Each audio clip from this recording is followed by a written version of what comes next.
a gente entende muito o seguinte: a competição ela é saudável, mas é uma coisa que mexe muito com você, né? Com o teu ego, com a tua estrutura, com tudo, né? Com o teu psicológico. E uma coisa que o meu pai sempre fala, né, cara? Ele falava muito disso. Ele falava, olha, a arte marcial, ela foi criada para as pessoas aprenderem a se defender. A competição é um a mais. Porque quando você ganha uma medalha, você não anda com aquela medalha na rua. Aquela Sim. medalha ela vai para a parede. E ninguém sabe o que você é, se você é campeão, se você não é. Então, a ideia do jiu-jitsu que meu pai queria que a gente treinasse era exatamente: vocês vão à academia para aprender a se defender. E hoje hoje tem essa competição, é uma coisa saudável. Eu adoro competição. Sempre fiz a defesa pessoal e fiz a parte de competição, porque eu gosto de competir, eu gosto de me testar, né? Eu sou competitivo. Mas a parte de defesa pessoal, ela caminha junto, né? A gente não Sim. pode esquecer de falar isso. Eu acho que isso foi uma das coisas que mais me fortaleceu como pessoa, né? Me deixou forte, né? De um cara não me empurrar, de um cara não fazer coisas comigo que eu não aceitasse ele fazer, e eu estar pronto para falar sim, falar não, né? E isso é uma coisa que o meu pai sempre ele doutrinou a gente a fazer sempre. Nunca foi uma coisa que faz quando você quiser. Não, tem que fazer a defesa pessoal, tem que aprender a se defender. Exatamente, isso é outro ponto muito importante, né, cara, que é um movimento hoje, até que vem, que bom, né, que tá crescendo de novo, né, essa atenção à defesa pessoal, né, que eu acho que ao longo do tempo foi se perdendo um pouco, né, esse cenário mais esportivo, né, do jiu-jitsu, foi crescendo bastante e a gente foi perdendo um pouco essa essência da defesa pessoal, né, pelo menos da visão, né? Como você mesmo fala, que o jiu-jitsu, cara, como uma ferramenta de defesa, é muito eficaz, né? Então, o receio, eu até fiquei preocupado. Eu fiz um podcast aqui com o Vinícius Anthony, que foi o treinador aí recentemente do Lioto, né? E ele é faixa preta de jiu-jitsu também, mas a especialidade dele é o karatê. E ele fala, né? Ele conta que, cara, o karatê ele foi perdendo um pouco a eficiência com o tempo, né? Quando entrou na vertente esportiva e ficou muito forte ali, foi deixado de lado muita coisa, né? Então, assim, o karatê que hoje as pessoas conhecem, o mundo conhece, não é o karatê original.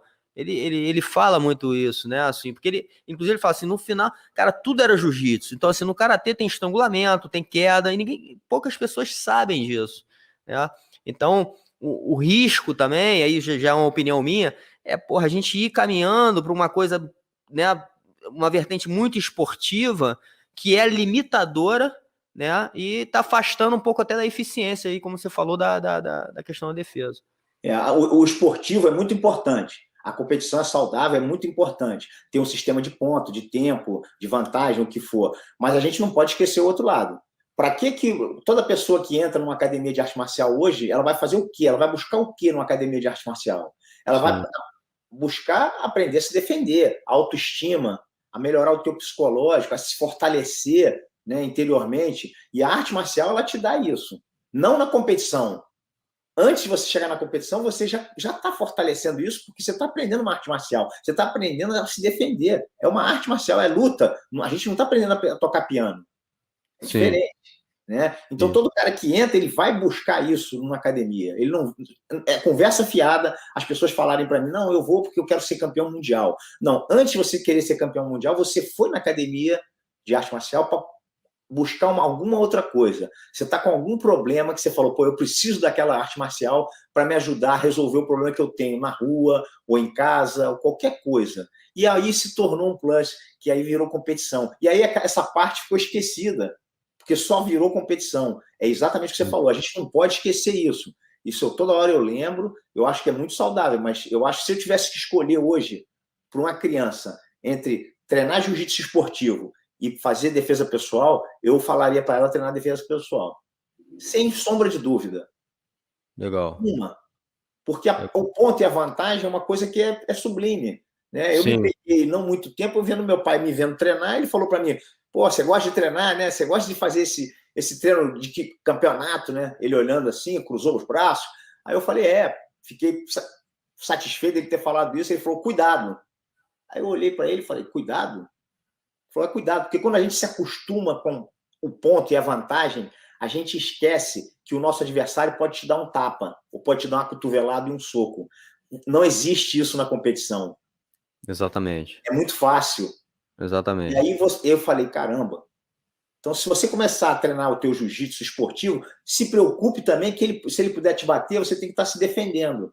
E não ficar só pensando no ponto, na vantagem. Isso não tem tempo já, mas quando ele me falou, eu falei, caramba, eu já estava quase que no final da minha carreira de competidor, me deu uma noção completamente diferente do que eu tinha de campeonato e defesa pessoal. E que eu entendo da história, inclusive, né? As primeiras aulas, né, do seu pai eram aulas de defesa pessoal só, e particulares, inclusive, né? Não tinha aula de grupo, né? Outra coisa, eu acho que ele também sempre, né? E por isso até eu falo até dessa questão, o quanto ele parece com você, porque ele se colocou em teste várias vezes, né? Desafiando, né, caras mais pesados e tirando um pouco das regras, né? Tira um pouco esse negócio do jogo e vamos pro pau. E outra coisa, eu acho que o jiu-jitsu também começou a ganhar todo esse poder que ganhou no mundo, né? Porque aos poucos, né, vocês, a linha de frente primeiro, que começou a desafiar um monte de gente, usou os recursos da defesa pessoal, né? Por que eu tô falando isso? Porque não era o esportivo ali naquele momento.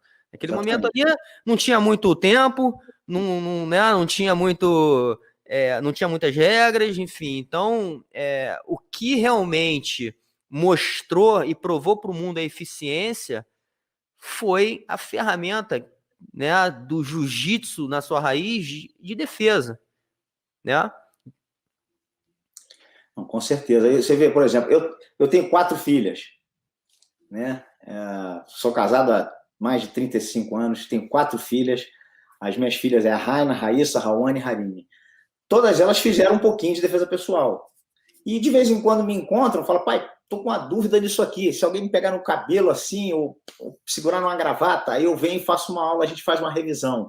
Então, o que eu vou ensinar para uma mulher ser competidora, se elas não são competidoras, mas se elas quisessem ser competidoras, em vez de mostrar ponto e vantagem, eu acho que para mim é muito mais interessante eu ensinar para elas a se protegerem.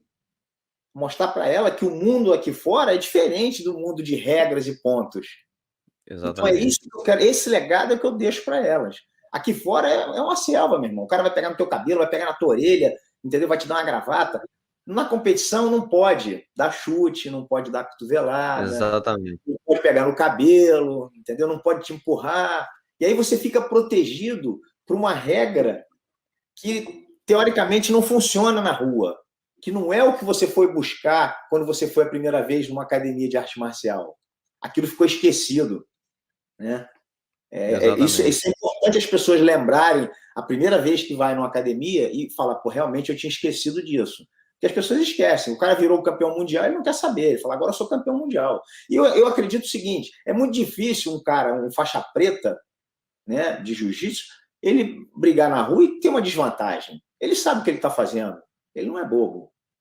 Mas ele pode ser surpreendido. Ou não. Verdade.